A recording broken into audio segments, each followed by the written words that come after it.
Hey everyone, and welcome to the Study Guide Explainer. I'm going to be stepping in as your professional mentor today, and my goal is super simple. I want to get you absolutely prepared to crush your Agile certification exam. We're going to be focusing specifically on Domain 4, Delivery. Now, as you probably already know, taking this exam isn't just about memorizing a bunch of terminology. Not at all. It's really about understanding that underlying mindset that test writers want to see from a seasoned practitioner. So together, we're going to walk through some very real and honestly very tricky scenarios. We'll decode the options and figure out exactly how to select the right answer every single time. So grab your notebooks, get comfortable, and let's get you ready to pass. Okay, let's dive into this syllabus for our session today. First up, we'll look at the power of continuous feedback. Then, maintaining a sustainable pace. Third, finding the root cause. Fourth, navigating stakeholder demands. And finally, mastering your Agile exam. All right, let's kick things off with Section 1, the power of continuous feedback. This domain is all about the rhythm of your team's delivery and your interactions with the customer. Okay, here's your very first scenario.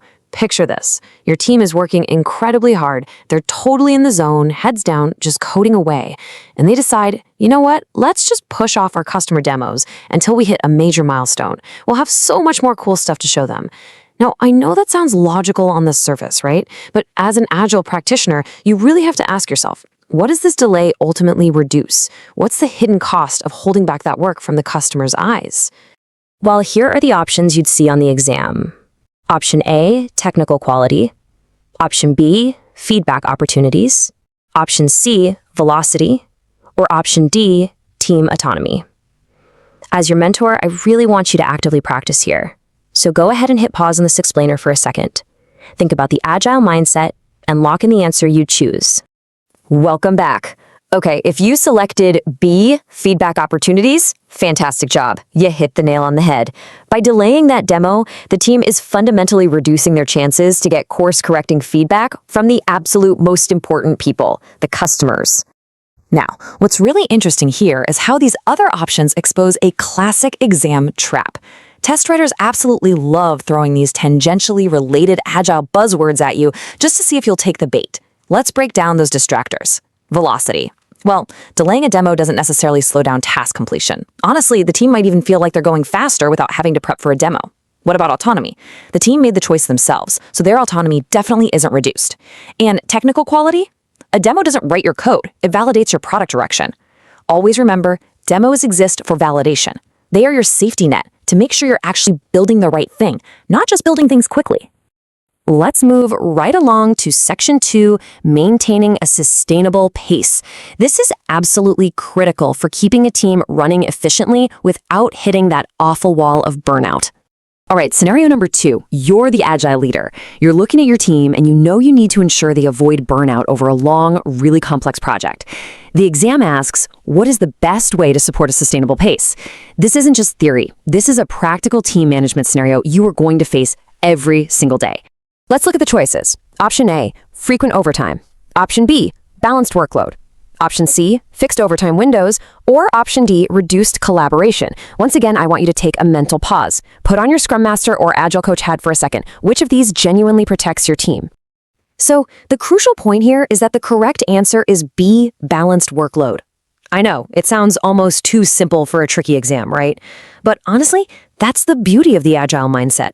You don't need some complex workaround when the foundational principle is simply balancing the work to match the team's actual realistic capacity.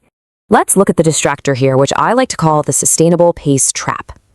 Think back to Option C, fixed overtime windows. This is such a dangerous exam trap. It sounds like a super reasonable compromise, right? Like, oh, we'll only work overtime on Thursdays. But in Agile, relying on any overtime, whether it's fixed or frequent, is a massive red flag. It's basically just masking systemic overwork.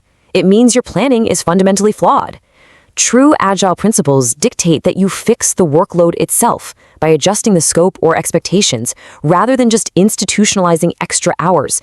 Do not let a structured bad habit trick you on test day. Okay, moving to Section 3, finding the root cause. We're shifting gears to a highly frustrating reality in software delivery, dealing with those pesky, persistent production issues. Scenario 3. We've all been there. Your team is working hard, but sprint after sprint, the exact same production bug keeps rearing its ugly head. you patch it, and literally 2 weeks later, bam, it's back. The exam wants to know, what's your best Agile response to this recurring nightmare? Here are your potential strategies. Option A, add more monitoring. Option B, conduct root cause analysis. Option C, increase staffing. Or option D, ignore recurrence. Think about what a truly proactive leader would actually do here. Pause the explainer, evaluate the options, and make your choice. Welcome back. Okay, if you chose option B, conduct root cause analysis, you are spot on.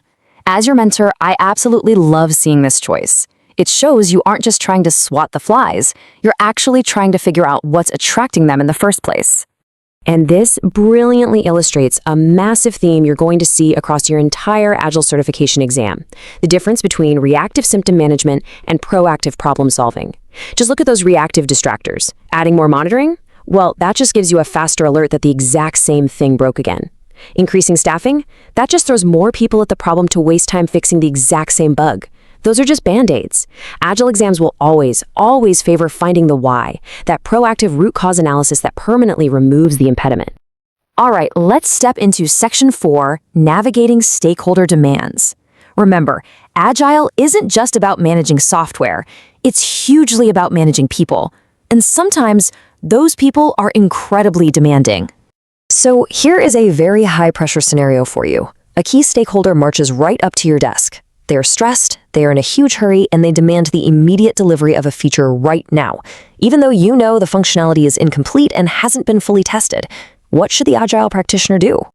Let's outline your possible reactions. Option A, deliver immediately. Option B, discuss value versus quality trade-offs. Option C, reject permanently. Or option D, escalate automatically.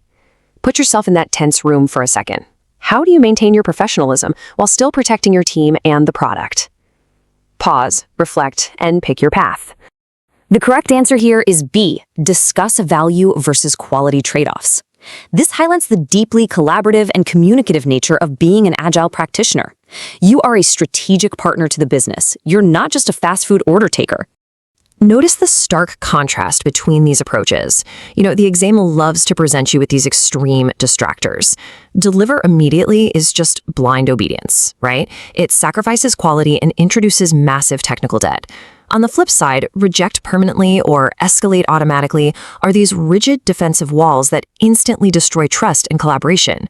The true Agile mindset lives right in the middle ground, negotiation and trade-off discussions.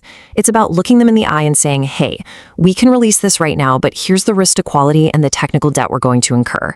Is that immediate value actually worth a long-term cost to you? You empower the stakeholder with the facts so you can make a shared, informed decision. And just like that, we've reached Section 5, Mastering Your Agile Exam. Let's wrap up this study guide by taking exactly what we've learned today and synthesizing it into a repeatable framework you can use on test day. Let's move to our overarching strategy derived straight from our 4 scenarios. When you face a really tough question, I want you to use these 3 steps. Step 1, identify the core Agile principle at play. Is it sustainable pace, customer collaboration? Keep that North Star in mind. Step 2, spot those reactive symptom distractors. Instantly eliminate the answers that just throw people, overtime, or blind rules at a problem. Step 3, choose proactive, collaborative solutions. The right answer almost always involves talking to people, finding the root cause, and balancing the workload. I want to leave you with this final thought today. Agile exams will always favor proactive root cause analysis over reactive symptom management. Look, the test isn't actually trying to trick you. It's just trying to ensure you fully internalize the mindset required to lead an Agile team to success.